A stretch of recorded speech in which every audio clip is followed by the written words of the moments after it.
Kekinian kondisi Menko Luhut masih berada di rumah sakit. Bahlil mengakui memang Menko Luhut merupakan sosok yang pekerja keras. Keras banget sampai mau bulldozer ya. Keras banget tapi begitu sakit ya. Yang insya Allah segera disehatkan oleh Allah Subhanahu Wa Taala dalam sehat yang manfaat. Amin ya rabbal alamin.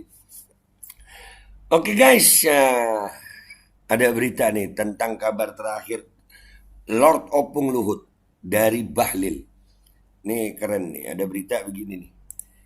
Menteri Bahlil beberkan kondisi terbaru Menko Luhut masih di rumah sakit. Dan ada pernyataannya dia di video di salah satu stasiun TV swasta. Sebelum kita baca beritanya ini, ya kita dengerin dulu videonya dia. Bismillahirrahmanirrahim. Menteri Investasi Bahlil Lahadalia bilang koordinasi kerja jadi terasa berkurang. Lu lihat ya, Bahlil kayak kehilangan semangat gitu kalau nggak ada Opung. Ya, menunjukkan bahwasannya ya ternyata kalau nggak ada Opung Bahlil ya bukan ya gitu doang. Iya, nah, ya kan dia hilang semangat kerja katanya. Lanjut.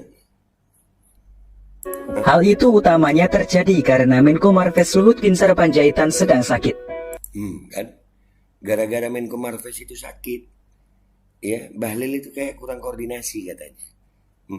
Pasalnya, lembaga yang dikepalai Bahlil berada di bawah koordinasi Luhut. Tuh, semuanya atas koordinasi Luhut. Makanya tuh hati-hati sayang, hati-hati sama orang yang terdolimi. Kita di Muslim itu ada kalau nggak salah An-Nisa 148 nih ada ayatnya nih ya. Nah baca nih. A'udzubillahi minasyaitonirrajim. Bismillahirrahmanirrahim. La yuhibbullahul jahra bis-su'i minal qawli illa man zulim. Wa kana Allahu sami'an alima. Allah tidak suka menjaharkan mengeraskan suara yang jelek. Ya, kalimat yang jelek minal goli illa man zulim, kecuali orang-orang yang dizalimi. Jadi orang-orang yang terzalimi itu boleh mendoakan keburukan itu. Boleh, diperbolehkan sama Allah. Makanya sampai dihadiskan Rasulullah bilang apa? Hati-hati sama doa orang-orang yang terzalimi. Ini memang Allah boleh kan la yuhibbullahu jahra bisu'i minal qawli illa man zulim. Allah nggak suka itu ucapan buruk yang dijaharkan, dikeraskan. Illa kecuali manzulim orang-orang yang dizalimi. Dibolehkan berarti. Wa kana Allahu sami'an alima. Dan Allah itu maha mendengar lagi maha mengetahui. Nah akhirnya kan sakit ya. Hati-hati. Kita lanjut lagi videonya ya. Sadaqallahul azim wa sadaqa rasulun nabil karim wa nahnu ala dzalika minasyahidin wa syakirin wa sallallahu ala sayyidina Muhammadin wa ala alihi wasallam walhamdulillahirabbil alamin. Lanjut. Sementara kondisi Luhut saat ini masih dirawat di rumah sakit. Untuk itu Bahlil mendoakan kesembuhan Luhut. Menurut Bahlil, Luhut juga disebut sebagai mentornya. Kita lihat nih doanya siapa nih yang Allah kabulkan. Ayo. Hal itu disampaikan Bahlil di Istana Kepresidenan pada Selasa 10 Oktober 2023. Tapi saya sebagai Menteri di bawah koordinasi Pak Menko Luhut mendoakan, ya memberikan support, semoga Opung diberikan kekuatan, kesehatan, cepat sembuh, cepat pulih. Karena kalau tanpa Opung kan kita ini juga koordinasinya kurang. Karena beliau itu guru mentor juga ya. Dia mengakui bahwasanya Opung ini guru mentornya dia.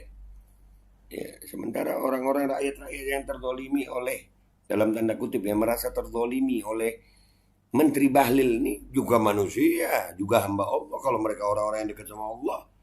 Nah itu, la yuhibbullahul jahra bisu'i minal qawli illa man zulim wa kana Allahu sami'an alima. Hati-hati. Nah, sekarang kita baca nih beritanya. Oke guys. Ya kalian juga ya sampaikan doa terbaik ya, siapa tahu doa kalian juga didengarkan ya kan. Menteri Investasi Kepala BKPN Bahlil Lahadalia membeberkan kondisi kesehatan terbaru Menteri Koordinator Bidang Kemaritiman dan Investasi Luhut Binsar Panjaitan. Kekinian kondisi Menko Luhut masih berada di rumah sakit. Bahlil mengakui memang Menko Luhut merupakan sosok yang pekerja keras. Keras banget sampai mau bulldozer ya. Keras banget, tapi begitu sakit ya keras deh lu. Ya kan keras dah. Lu mau keras dah sekarang. Masih di RS. Kita doain Pak Menko kami cepat sehat, diberi kekuatan oleh Allah Subhanahu wa taala, dilindungi, memang beliau seorang pekerja keras, ujarnya di Istana Kepresidenan Jakarta Selasa 10 Oktober 2023. Gue mau ngaminin, gak enak juga. Soalnya Bahlil itu kan diteriakin sama masyarakat Rempang. Maling gitu katanya ya, masyarakat Rempang. Begitu ya teriakannya. Bahlil kadang-kadang, gue jujur aja ngeliat Bahlil ini, dia bilang masyarakat Rempang setuju. Gue jujur gue nggak cocok sama si Bahlil. Ini Bahlil doain Luhut begitu, waduh, makinnya ya.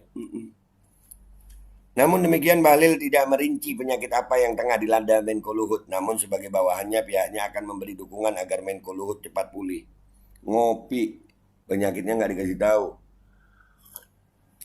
Kalau penyakitnya ringan ya dikasih tahu. Kenapa nggak dikasih tahu? Mungkin berat ya penyakitnya ya. Bener ya Pak ya? Apakah benar itu pembuluh darah pecah itu? Apakah benar itu? Kalau pembuluh darah pecah itu bodoh.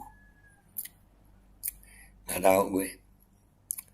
Saya kebetulan belum komunikasi sama dokter, jadi saya tidak bisa jelaskan secara medis. Tapi saya sebagai menteri di bawah koordinasi Luhut memberikan support, semoga Opung diberikan kekuatan, cepat sehat, cepat sembuh, cepat pulih. Karena kalau tanpa Opung kan kita ini koordinasinya kurang, karena beliau itu guru mentor ya, ibu dia. Nah tuh.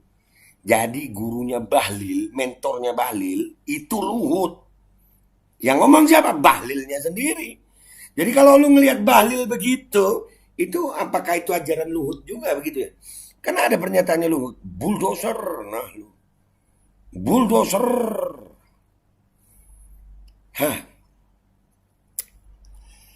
Aduh, baca lagi ya, baca lagi. Sebelumnya Menko Luhut diminta bed rest oleh dokter. Hasilnya tidak sedikit yang mengaitkan kondisi sakitnya karena jabatan dan tugasnya yang banyak. Kondisi Luhut diminta dokter istirahat total ini dibenarkan jubir Menko Marves Jody Mahardi yang berharap kondisi atasannya itu cepat pulih. Bahkan ia juga meminta dukungan masyarakat agar mau mendoakan menteri andalan Presiden Joko Widodo itu. Gue kalau ngelihat nih ya, Pak Jordi minta doa sama masyarakat. Wahai masyarakat yang nonton konten gue, silakan tuliskan doa harapan kalian terbaik. Beberapa kali konten gue doa kalian serem-serem guys. Cuma doa yang baik-baik gitu ya. Dan ya. Gue ngelihatnya keadaan ini kok membuat orang seperti Bahlil kayak kehilangan taji akhirnya ya. Aduh. Iya, dan yang paling tanggung jawab nih Pak Jokowi kayaknya. Luhut sakit ini paling tanggung jawab Pak Jokowi lah. Dari mana Be? Kan sakitnya karena kecapean. Siapa yang ngasih tugas Luhut itu segitu banyaknya? Masa Pak Jokowi nggak ngelihat itu orang umur 70 berapa? 76 dia ya. 76 tahun dikasih tugas ini, tugas itu, tugas ini, tugas itu. Kan nggak kesian Pak Jokowi sama Luhut. Akhirnya kecapean. Udah gitu Pak Luhutnya juga begitu. Katanya ulang tahun minum-minum ya. Pak Jokowi gimana sih? Kan kesian Pak Luhut Pak. Coba diistirahatkan aja. Kami ini nih katanya si Jordi nih. Jody. Kami ingin menginformasikan bahwa saat ini Pak Luhut berada dalam kondisi yang baik. Berdasarkan anjuran dokter, beliau diminta untuk melakukan bed rest guna mempercepat pemulihan kesehatannya. Kata Jody Jumat berapa Oktober itu 2023. Kami mohon dukungan dan doa dari seluruh masyarakat. Iya, agar Pak Luhut segera pulih dan kembali beraktivitas seperti sedia kala. Terima kasih atas perhatian dan doanya, lanjut Jody. Silakan kalian doakan ya guys ya, kalian doakan ya. Jadi yang gue mau bahas di sini adalah dari berita ini kesimpulannya adalah ya begitulah Bahlil ternyata itu muridnya Luhut. Ya, jadi kalau lu ngelihat kelakuan Bahlil begitu, itu ajarannya Luhut menurut Bahlil kali ya. Iya kan, mentor, guru dan mentor ya. Dan buat semuanya, buat Bahlil juga, buat semua umat Islam ya khususnya. Ingat itu, Allah bilang di Al-Quran itu, An-Nisa 148, Bismillahirrahmanirrahim, La yuhibbullahul jahra bisu'i minal qawli illa man zulim. Allah nggak suka ucapan yang buruk, yang dijaharkan, yang dikeraskan, kecuali bagi orang-orang yang terzalimi. Jadi orang yang terzalimi boleh mengucapkan sesuatu yang buruk, mendoakan yang buruk, boleh. Wa kana Allahu sami'an alima. Allah tutup ayat ini yang menunjukkan bahwa Allah Maha mendengar lagi Maha mengetahui. Dan kalau doa orang yang terzalim ini, hati-hati, kata Rasulullah SAW, Allah mengabulkan doa orang-orang yang terzalimi.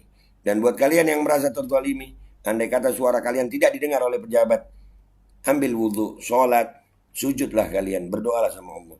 Allah Maha mendengar dan Maha mengabulkan. Gue Babe Aldo, pamitan dulu. Sampai jumpa di konten gue berikutnya. Wabillahi taufiq wal hidayah, waridha wal inayah, wal minkum. Wassalamualaikum warahmatullahi wabarakatuh. Nah, jadi kalau kalian merasa terzalimi dan